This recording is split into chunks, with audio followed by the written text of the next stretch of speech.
Number 3, the board may hear and vote on a request by Ken Block for a waiver of search, retrieval, and copying costs in connection with the November 2017 request under the Access to Public Records Act to have the APRA fee for such records, for the records search, retrieval, and copying waived.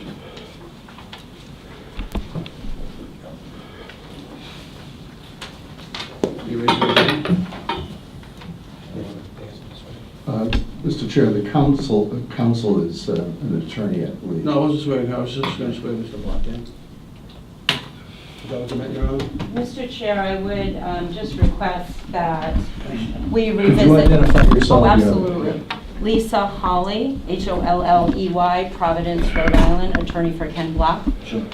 Mr. Chair, I would just request an explanation as to why Mr. Block is being sworn in. As I perceive it, this request for fee waiver does not encompass your quasi-judicial role. This is a member of the public just asking for a request of a fee waiver, something that in other APRA circumstances is done by letter. So I'm just questioning why he must be sworn in for a simple request of a fee waiver under the statute. Mr. Chair, Yes, Your Honor. I've had some discussions with the legal counsel about this, and the question becomes what constitutes counsel quasi-judicial role, and whether or not we're engaged in fact-finding. You would concede that if we're engaged in a fact-finding process, that would necessarily require some level of evidence that is sustainable on appeal. I wouldn't concede that. You wouldn't Judge. concede that? I would not. Okay. I will give you Why my not? experience as 11 years as chair of the parole board, which is a documented quasi-judicial board. At no time did we ever have anybody appearing before the parole board, even in revocation hearings, swear an oath before the board. I believe that this is far extends past the request here today, and I have some serious concerns about why Mr. Block is being asked to take an oath before this board. Why do you have concerns? Because this is a simple request for a fee waiver, which is done often in APRA circumstances, and it seems strange to me that Mr. Block is being asked in a very ministerial request to be put on. Why do you call it ministerial? Is extremely ministerial. The APRA requests and waivers for requests are done routinely by mail. And he has been called to this board to provide statements as to why he's requesting this. Counsel, we and didn't he's call happy him. to do so. We didn't call him to the board. I believe he asked by mail, and he Yeah. was then brought to the board at the last hearing. We And didn't bring him to the board. He appeared voluntarily. so can he be, his Well, request, I just want to make it clear on the record, we did not direct him to come here. He submitted a letter, he made a request. and was the letter responded to, Judge? We never had Within the it. 10 days that APRA dictates that a body will We respond? put it on the very next agenda. As soon as we got the letter, we notified him that it was going to be before the board. We did not request a hearing. We did not request that he come before the board. We didn't make any of those requests. So that being said, why should he, why is there a need for him to testify today? Can we sit and hear the board's decision? I've submitted a letter which provides specific Right. factors for consideration of Mr. fee Chair, waivers. But the fact of the matter is, I think we should hear from counsel. I just wanted to correct the record that we didn't direct him to be here. We didn't ask him to be here. He submitted a letter. So noted, Judge. Okay. I've heard that. Okay. My recommendation would be to hear from Ms. Holley, listen to what she has to say, and then if the board believes that it has some need to develop a factual predicate for its decision, we could then revisit that issue. That would be my recommendation. I'm comfortable with that. Thank you. May we be seated? Always. I've submitted a letter to Chairman Dubois, which sets out some factors. As you know, the APRA, which is Rhode Island's Public Record Act, is somewhat devoid of case law. And although we are looking at this issue under Rhode Island APRA, it's well known that APRA has been somewhat, maybe mirrors the FOIA, the Federal Freedom of Information Act. So when an analysis is made of APRA, oftentimes both the Attorney General's office and agencies look to FOIA-related cases. So in my research to represent Mr. Block, I looked at other cases where fee requests have been analyzed to determine what should the board look for when a member of the public comes before you and asks for a fee waiver. And although Section 3824 actually provides you the guidance, which states that if the information requested is in the public interest, because it is likely to contribute significantly to public understanding of the operations or activities of the government, and is not primarily in the commercial interest of the requester. I also did some research to provide you with some of the factors when a judge is looking at an appellate review of a fee waiver.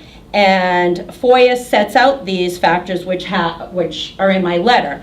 These factors, if you'd like me to state them for you, I don't want to take your time, they're before you, but I'm happy to put them on the record if you so choose, and I'll defer to the chair if you would like me to do so. Well, before you decide on that, my question, Ms. Holley, is you've cited a good part of 3824 subsection E, but you leave out that first reference to a court. Is it your view that an agency such as the board needs to consider a request for a waiver? That's correct. My next sentence says agencies may also take the above factors in consideration when evaluating fee waiver requests. Clearly, that language is in there to guide the court in what they would do if we were to appeal this to a court. And obviously, Attorney McCarthy is aware that we have appellate steps to take both to the Attorney General's office and as well to the Superior Court. We're hoping that's not the case here, because we believe when you look at the factors that are set out in the FOIA cases, and many states actually, with their APRA rules, when they promulgate the rules, they also state these FOIA factors as well for fee waiver. Is it your position that for Mr. Block to make this request, he must first do so here? Yes, absolutely. The first request goes to the agency, not to a court. And that's based upon, do you have case law from the Attorney General to that effect? No. I do not. I do have case law where the Attorney General does reference in a footnote that the person did not request from the agency, but it would have been taken into consideration had he done so. I do have that, and we'll give it to you if you Counsel, so if I could choose. just follow up on one thing. You were involved in the state police APRA, correct?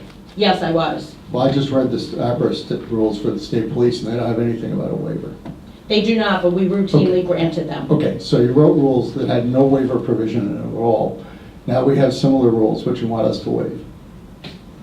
I don't see where that's relevant, sir. I mean, the issue, the instant issue is a waiver by a member of the public for the public interest. I think that's what should be considered, not what happened in 2007. I'm reading the state police regulation that you indicate that you were involved in. It says Section 8 fees, subsection E. If a court determines the information requested is in the public interest, it may reduce or waive fees for search and retrieval costs, and I think that's what counsel was getting to. That's correct. That's verbatim from the statute. I think that an agency maintains the discretion to do so. The statutory language refers to the jurisdiction of the court to do so. So you have, in my opinion, you do have discretion, but I believe there are decisions from the Attorney General that support the position that in the first instance this could also be heard by the court. That's entirely up to you. We just implemented a policy. The policy does not have any reduction language in it. The policy essentially relies upon the first part of 3824, which speaks to providing some relief for the requester, namely the first hour being free. So the General Assembly has provided some guidance to the agencies as to what we have to do to make sure that there's a balancing of interest between what the public wants and what the state needs for compensating its costs. That being said, you certainly still maintain the discretion to hear it if you want to and to provide relief. I have a couple more questions for council. Are you aware of the extent of the time and effort that staff has put in to Mr. Block's request over the past year? I am, over the past year, Yes. I am only aware of the extent to which they So- put into this particular If I told instance. you that it was over 100 and perhaps as many as 200 hours spent responding by our very small staff to Mr. Block's requests, would that impact your argument in any way? I don't believe so, sir. I think, we all struggled when APRA came to be and when the Secretary of State's office mandated that each agency promulgate rules for APRA, each agency have a designated APRA custodian. I think we all had the same feeling like, how in the world are we ever going to respond to these requests? They're going to be voluminous. We'd have to hire staff. And I think at the end of the day, both the AG and the Secretary of State's guidance was, this is about open, transparent government. This is about the public being able to see how their government does business. And you have to do it however you can, whether or not there's a strain on staff at all. That's not part of the balancing test, how it impacts the agency. It's whether or not the public has a right to know what their government is doing. And unfortunately, it does put a strain on agencies and overburden agencies, I'm sorry to say. Are you aware of the extent of this request? I am aware of this request, yes. That it goes back to 2003? I am aware of this request and what the request entails. Which seems to be more historical than it does with respect to current issues concerning the board, since it goes back to a time of a prior regulation, prior board, prior executive director. How does that serve the public interest? Again, I think it is looking at how a particular agency does its business, whether it's over a certain time period or if it's contemporaneous. I don't think that the Act has any lens for when or how or the longitude of the request. Ms. Holley, with the request that Mr. Block made in mind, can you share with the board how that specific request, as it says, contributes significantly to the public understanding of the operations or activities of the government? Yes, indeed, because the request absolutely goes to that. It goes to the communications between the Board of Elections and each individual city and town and their communications on how elections are conducted, how voters are registered. I mean, this goes to the very crux of democracy and elections. Well, you've seen the documents. I have not seen the documents. My review is not to look at documents. That's not my purpose Well, here. isn't that critical to make a determination that what's being requested is contributing significantly to the public understanding? Don't you have to have at least what's your understanding as to how that criteria, assuming that this board were to assess that criteria by the statute, what is it that was requested and provided that would satisfy that language? Obviously, you've said that it goes to communications, I understand that, but after those communications have been examined, how does the disclosure of that contribute significantly to public understanding of the operations of the board? Well, I would dare say that how the board communicates with the locals as to the very issue of elections and voter registration is paramount to what the Board of Elections does. The very existence and the very purpose of the Board of Elections in running free and But certainly valid elections. These emails that have been provided to Mr. Block, in your view, have met that criteria that's set forth in the statute, and if so, how? It meets, well, frankly, I can't address all these issues, and I feel like I'm probably not the one that can provide the factual basis of what you're asking. Wouldn't a court be asking you that very question? Yes. Frankly, again, I'm going to object to the fact that we're here with a public request for a waiver.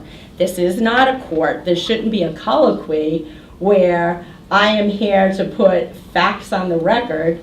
So what in essence is happening is there's a shifting here. So, Mr. Block is not being sworn in and made to testify, but you're asking his legal counsel to testify to facts that I don't have. I'm not. I'm asking you to meet the language contained in the statute. That's And all the I'm asking language you. contained in the statute says, it's a public interest because it's likely to contribute significantly to public understanding of the operations of government. You're asking me for granular facts about what is in the emails that Mr. Block has requested. That's not the inquiry here. The inquiry is, how does government do its business? If I might just intervene for a second. Since you haven't read the emails, how can you make an argument that they're in the public interest and therefore should have the fee waived? It seems like you're missing the essential predicate for making the argument. In fact, Mr. Block's request was not for the current operations of government, not even for recent operations of government, which we gave him, but for the historical process of communications that took place in a far distant time and in a far distant way. So it seems to me that the amount that's requested here, the information that's requested going back to 2003, is not something that's in such a pressing public interest. Rather, it looks like it's a historical research, and we adopted a policy, and this is the first. We adopted that policy because, among other reasons, we should have a policy, number one. And number two, we had a situation involving people that made a request that cost a significant amount of time and energy, and we didn't ask for any money up front, and they've never paid for it. And so the state is out the money. So we looked at that and we said, no, we've been doing things the wrong way. We should do it the way it says in the statute. And I know the state police charges in many instances, and I know all these other departments that you've been engaged with charge for open records requests. We've got an individual who we're asking for him to pay for one request out of the hundreds of hours that he spent engaged with board time. It doesn't seem unreasonable that we simply continue to implement the policy we have and to allow a court to make that decision as the statute provides for it. Why is that unreasonable? If that's the board's decision, that's the board's decision. I just question whether or not we were asking for records that were contemporaneous if we'd be going through this again. You keep going back to it's a 2003 records that he's asking for. I don't think the statute presupposes what the person is looking for and what the time frame is. There's a particular purpose that Mr. Block is looking for these records, and I don't think the statute says it's only for records for the last 2 years. Frankly, I believe he could ask you for records from 1998, and it would still be subject to the Access to Public Records Act, and you would still either have to grant them or deny them without any consideration as to the time, and also the fact that, it takes some computer process to try to extract these records. Right, but you keep stressing the public's interest. The public's real interest here is for us to run a good election. And if you keep diverting our resources and our staff to do, like what the Zana said, historical research, I understand, we'll get to it. But we can't divert staff, time, resources for that. The main purpose is to run an election, and you want to interact with the locals, if we don't run a good election, they'll be interacting with us. That's what. I understand that, sir. That's what I'm saying. Our main function here is to run elections. Absolutely, We but accommodate people, we unfortunately, accommodate people as our resources allow us to. absolutely. But you just can't keep one a week. I mean, this is, you know. So I'm hearing a few Counsel, things, and Can I I'm just, just interject one Sure. thing? I got a printout of all the emails back and forth between staff and your client. yes, It was about 600 pages for the past year. yes. Okay, so all of that was provided without cost. All of that information. He's asked us to drill down with individual cases involving what he perceived to be duplicate voting, which turned out not to be the case, and other issues that turned out not to be the case. We've had back and forth between Mr. Block and Mr. Raposa, back and forth on the same individual, and a huge amount of staff time has been provided gratis to Mr. Block. Now we're looking at an actual APRA request, and the statute says we can charge. The regs say we can charge. The statute says we can charge, and that the court makes a determination as to whether or not it's in the public interest. So why should we, in the very first request that's made under our new policy, ignore the policy? How is this different from any other case that would then be before us? So I'm not asking that you ignore the policy, I'm asking that you also look at the fee waiver section of the statute. But I guess my question is, had Mr. Block not asked previously for other things, would the board be taking the same posture? Is it just that this one's enough?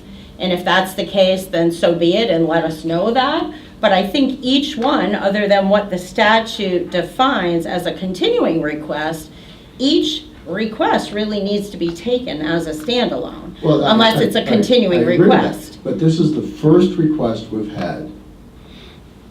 Mr. Block was actually present at the board meeting where the board adopted the policy.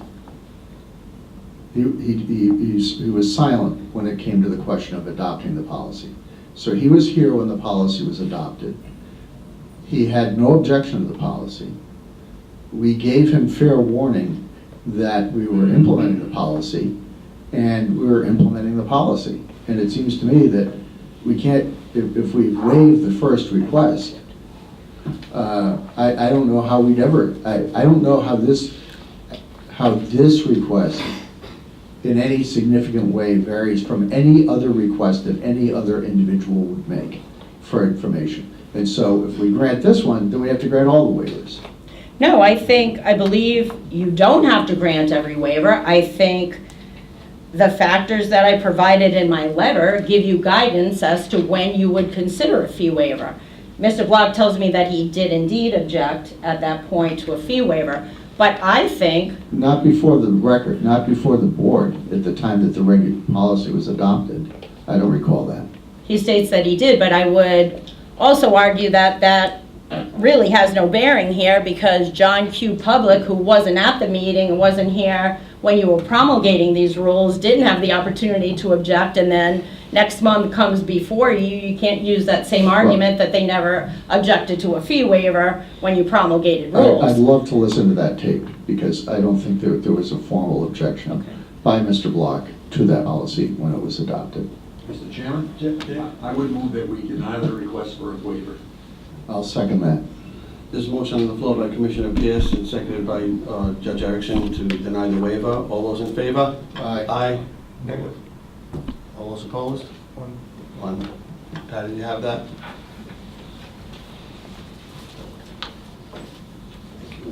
One more issue as to it's subsequent to that. Mr.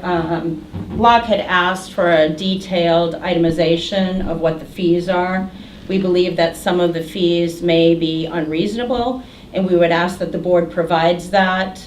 The statute allows for an itemization of the fees, and that all fees be reasonable. We've learned from the process that although we asked for the fees to be electronically transferred, they were actually printed out, then scanned, and then provided, which would add extra steps to print out as opposed to send electronic. The statute allows for records to be provided in the manner which they were requested, and that was not done, so we believe the fee is about double what it should be due to the fact that there were copying costs that were unreasonable, as well as time spent printing, copying, scanning. So we would like an itemization of what the fees Mr. Chair, I entail. think we provided that, didn't we? Yeah, we did. There's a letter. We There's did a- via an email. We did send an email. There was a meeting scheduled yesterday that was canceled to go over the fees. Mr. Reposa, was there, There was a meeting that was scheduled for yesterday that was canceled. We have an itemized. So we did send him an itemized breakdown on January 10th, which is part of your package. you're talking about really granular stuff, Counsel. You know, the other day I got a call from somebody about one of the mental health issues I work on, and they wanted to send me a fax. And I said, who uses faxes anymore? I had to go to disconnect my phone and hook it up to the printer and so forth. And, you know, they might as well have asked me by telegraph, you know. But the fact is, that's the process we used, and it's a reasonable process. And we gave you the information. Well, It's not very much. It's I'm only. just- Can we move to the next item? Okay. Thank you. Number 4, the board may vote to certify